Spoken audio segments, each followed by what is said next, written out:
Ir tai yra vienas nuostabiausių dalykų nutikusių mano gyvenime per pastarąjį mėnesį. O tai įdomu gyvenimą gyvenu, ne?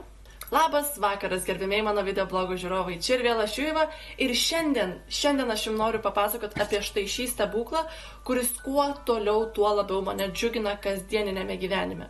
Daugiau negu prieš porą savaičių mano išmanusis telefonas nusprendė, kad jam atėjo laikas tiesiog išeiti iš šio pasaulio ir daugiau nebeveikti. Ir kai žmonės mane pamato naudojantį šituo telefonu, aš visą laiką susilaukiu tokių žvilgsnių, kad maždaug Jėzau, vargšėlio, kas nutiko, kaip čia tau taip išėjo?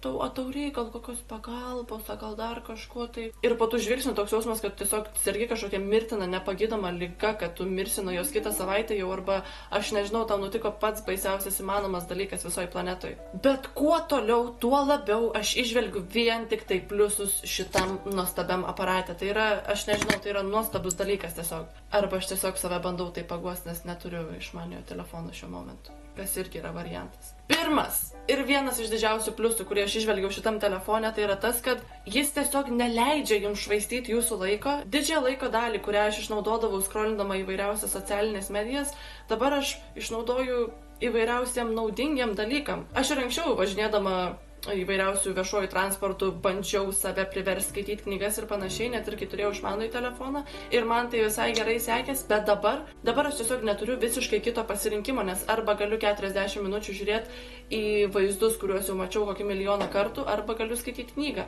Kai būni išėjus kažkur tai su draugais, tu neturi kažkokio netgi noro ar dar kažko tai prasičekint, kas ten Instagramą palaikino, kas Facebook'e parašė, nes tu tiesiog neturi tos galimybės ir tau to tiesiog nereikia.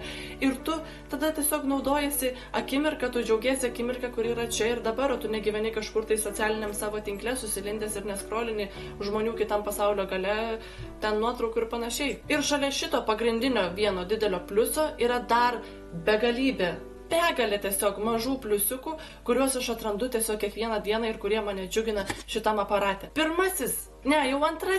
Antrasis jau netgi nuostabus dalykas yra tas, kad šitą nuostabų dalyką reikia krauti. Net nežinau, kada jį reikia krauti iš esmės, nes kai aš įsidėjau kortelę, jis man vis dar nemirė ir vis dar yra beveik pilna baterijos ir jis tiesiog atrodo, kad neišsikraus niekada gyvenime.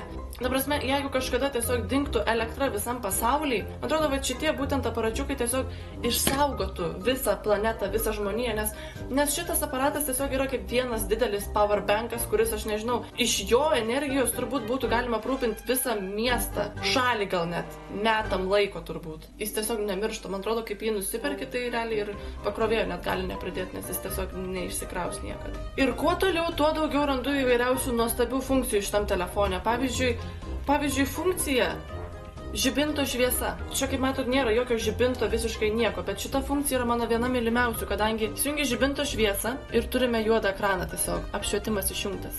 Bet paspaudus knopkutę įsijungia žibinto šviesa, su kuria gali apšviesti visą pasaulį. Viską, kas tau net savo ateitį, man atrodo, gali šviesesnę pasidaryti su šita šviesa. Aš įsivaizduoju, kai kūrė šitą telefoną, jaučiu buvo ten kokie 5000 protingiausių Samsungo darbuotojų susirinkę ir visi tipo susėdė ir galvoja, tipo, hebra, mums reikia kažkokios funkcijos šitam telefonui, reikia kažko tokio, ko dar niekas neturi, kažko tokio mūsų klientam, kad jie tiesiog džiaugtųsi nusipirkę šitą telefoną. Ir tada vienam iš darbuotojų atėjo ši nuostabi idėja. Hebra, mes neturim šaibų, bet mums reikia kažko. Padarom žibinto šviesą. Man įdomu, kiek idėjos savininkas uždirbo iš šito išradimo. Dar viena nuostabi funkcija, kurią radau šitam telefone, tai yra energijos taupimo režimas. Aš neįsivaizduoju, kaip dar labiau įmanoma šitam telefone taupyti energiją. Ta prasme, aš net bijau jungti tą funkciją, nes jaučiu atsirastų kažkokia juodoji skylė, kuri sutrauktų visus mus tenai į vidų, nes... Ir dar vienas dalykas, kaip aš išsaugojau mūsų žmoniją ir saugau ją kiekvieną dieną, tai tiesiog turėdama šitą telefoną prie savęs ir nepalikdama jo ant kažkokių tai lygių paviršių, nepalikdama ant žemės, nes jeigu netyčia jis būtų kažkur padėtas ir netyčia man kažkas parašytų žinutę ar man pradėtų skambinti, tai man atrodo šito telefono vibracija tiesiog sukeltų kažkokius tai seisminius judėjimus ir atsitiktų kažkokia pasaulinė katastrofa. Nes aš nežinau, ta vibracija yra tiek stipri, kad sakau, o viešpatie motina žemė. Aš tiesiog padėsiu telefoną šalia ir jūs išgirsite tą vibraciją ir man atrodo suprasite, apie ką eina kalba.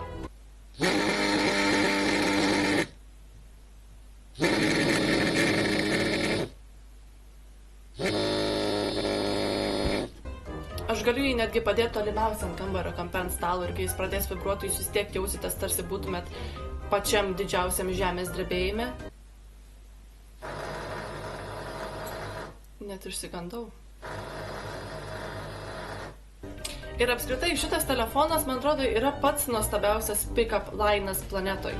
Visi ten tie tipo, ar neskaudėjo, kai nukritai iš dangaus? Ar tavo tėvai kepėjai, nes tavo bandelės tokios karštos?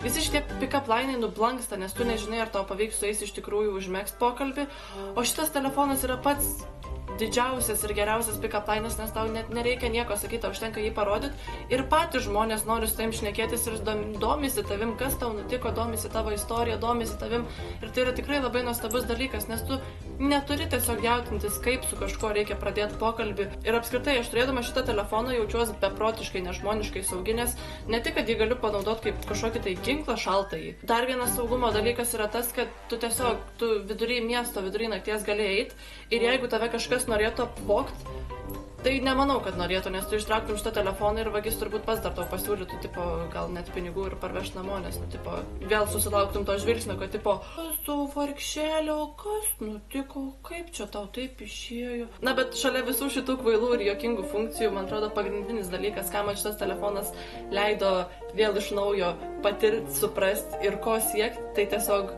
realaus bendravimo, nes man atrodo kiekvienas mūsų šitą bendravimo kažkokį tai trūkumą ir skylę užkišam bendraudami socialiniuose tinkluose, nes kad ir tu būni vienas, tu iš esmės tu nebūni vienas, nes tu pastoviai savo socialiniuose tinkluose kažkam tai rašai, su kažkuo tai bendrauji, kad ir aš būdama Anglijoje, aš būdama su savo išmaniuoju, aš pastoviai bendraudavau su kažkuo, kas Lietuvoje, kas ne Lietuvoje, kas čia vietoje Anglijoje, bet su kažkuo pastoviai bendrauji. O dabar iš esmės aš neturiu šitos galimybės ir aš tiesiog siekiu realaus bendravimo su žmonėm ir tai mane paskatino žymiai dažniau susitikti su žmonėms, su jais būti, su jais leisti laiką ir negyventi kažkur tai socialiniuose tinkluose ir internete ir nebendrauti tam mažam langelį čiato, per kurį tu rašinėjai su kažkuo tai. Ir man atrodo, būtent taip mes išvaistom žiauriai daug nuostabių galimybių ir išvaistom žiauriai daug laiko, nes vietoj realaus pokalbio ir realaus arbatos padelio su žmogumi mes geriau pasirenkam čiatą su juo, nes taip greičiau ir paprasčiau. Vietoj realaus pasivaikščiojimo su žmogumi ir sužinojimo, kaip jam sekasi, mes pasirenkam pasivaikščiojimą per jo Facebooko sieną. Vietoj to, kad sužinotumėm žiauriai daug dalykų, kad ir iš paprasčiausių knygų, kad sužinotumėm naujų istorijų, mes geriau pasirenkam pasižiūrėti Snapchato story kažkieno tai. Taigi, ačiū, kad žiūrėjote šį mano video blogą, tikiuosi, kad bent šiek tiek šis video privertė jūs susimastyti ir į tam tikrus dalykus pažiūrėti iš kitos pusės. Ir tiek šiam kartui. Iki susitikimo kitą trečiadienį, sėkmės ir iki!